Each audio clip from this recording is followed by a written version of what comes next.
Right. I'm gonna talk about the last 3 movies I saw. Yes, I do 3 like this. I've always done it. I can't do it like that. It hurts my fingers. Which was Superman, Eddington, and I saw Sinners again. Superman, I recorded like 14 minutes of footage, and now I can't find it. So I'll talk about that one first. Loved it. Second favorite of the year. So good. So hopium. Oh my God. I was so happy that it was just as positive as I thought it would be. Super funny. Great action. There was one scene that I thought was played a little too serious for how comedic it was going. It was trying to do both at once, and it didn't really work. If you saw the movie, you know exactly what I'm talking about. Loved the politics of the movie. Very on the nose about a certain conflict, and definitely going to be on the right side of history with that one.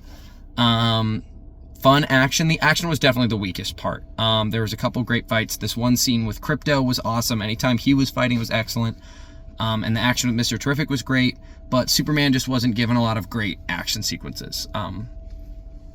But it was still good. Loved it, loved it, loved it.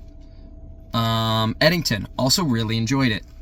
Definitely too long, definitely super weird.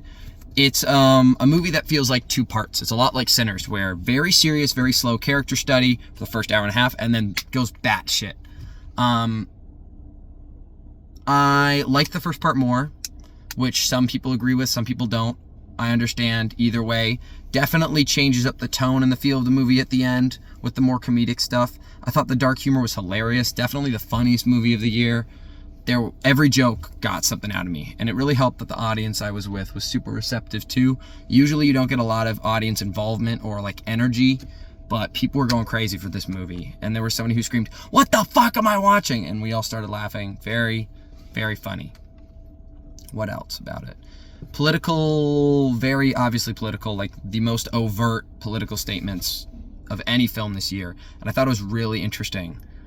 Obviously, you know, left is better than the right because I'm not insane, but I really like how they poke fun at all of the very clear grifters on both sides, how a lot of people on the right were misled and are unfortunate victims of something that they don't understand. Meanwhile, a lot of people on the left are kind of just performative and doing it for money or for sex and things like that.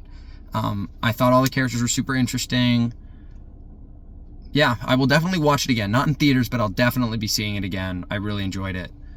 I can see where some people really don't. I can understand why it's polarizing. It was super long, but I really enjoyed it. And then Sinners rewatch. This was with the fam. This was not in theaters, and way better the second time. I actually missed like 20 minutes because I was in the bathroom, but I'd seen it before, so it didn't really matter. Definitely enjoyed it more the second time, where I kind of knew where the tone was going to be, where it ended, because with the twist, which I had heard the word vampire when it was being discussed, but I didn't know to what extent. I'm really glad I missed the second trailer because they spoil everything in that. But regardless, second watch, a lot more interesting. The themes felt a lot more developed. It was a lot more obvious as to what they were trying to say. My reading is that the vampires are a metaphor for forced cultural assimilation. They're Irish because Irish people were very infamously segregated against and treated very harshly in the United States, but then finagled their way into becoming white people now, which white doesn't mean shit. But now they're lumped in with the in-group. You don't look at somebody and say, an Irish, ugh. Even racist people don't do that. So it's like an analogy of, hey, why don't we steal some of your art? Why don't we assimilate? We'll all be exactly the same, and it'll be beautiful that way. But then nothing original gets created. You get this homogeneity that you don't really want. So I understood the message a lot more this time. I thought it was a lot more fun when I could expect was going to happen. My biggest pet peeve, there's a scene spoiler, right before the big fight. 2 guys just show up out of nowhere. They haven't been in any other shots. They haven't been in the rest of the scene. When I rewatch it a third time, I will look for them. But they aren't speaking characters. There's all the main dudes who hadn't been infected yet, all in a row. And then there's 2 guys that once the fight starts, that just die. And I have no idea who they are. No idea. One of them I think is a drunk dude they found on the ground. I don't know who the other guy is. No clue. So I thought that was really weird. It was just to fill out so that way they could have a character get killed. Because all the characters up to that point that are still alive are all the important ones. So they have to have dramatic finishes. So I think they had to lump in these 2 NPCs, basically, just to show the vampires kill somebody. And also the fight didn't really make a lot of sense in terms of how they should have been very clearly overwhelmed. It's like, where did all the vampires go? I thought they were all really strong. Whatever. The action wasn't the most important part for me. I didn't actually like it that much. Dusk Till Dawn has this movie beat in that regard. But shot a lot better than I remember. The first time I saw Sinners, I thought it was really good. I didn't really get the hype. I was like, great movie. But then the second watch, I'm like, oh, I see. And it bumped it from that 4 stars to 4.5, which for me, out of 5, which for me is a big leap. That 4 to 4.5. Like, you can make a dumb, fun movie that I'm giving a 4. As soon as we get past that, then it's something special. So yeah, I'm about to sneeze. Not cutting it. I don't care. So yeah, those are the last 3 movies that's on theaters. I'm seeing Together tomorrow, which I'm so hyped. Then I'm gonna do Naked Gun, Fantastic Four at some point, and I'm gonna hit Grave of the Fireflies in theaters. I've never seen it. If people can tell me what to expect, let me know. Everyone says it's so sad. I don't want to be a weeping mess when I record out of the theater, but I probably will be. So yeah, highly recommend Eddington. Super recommend Superman. So accessible. Everyone who sees it will like it. I've seen some people say it's too comic booky and that it doesn't establish enough. You don't need another origin story. Superman is from Kansas. This is the first movie where he actually is from Kansas. He's a farm boy. He's a nice guy, and he's an immigrant. That's Superman, and this movie nailed that.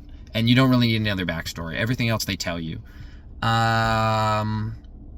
Eddington. Watch the trailer. The trailer is a really good summarization of what the movie's going to be, except it advertises Pedro Pascal as being in it way more than he is. He really is not in the movie that much. His presence is very important in the film, and he drives the plot. But if you are going to this movie to see physically Pedro Pascal acting off and bouncing off of Joaquin Phoenix on screen, you're not going to get much of that. You really won't. The moments they do have are great, but he's probably only got 15 minutes of screen time.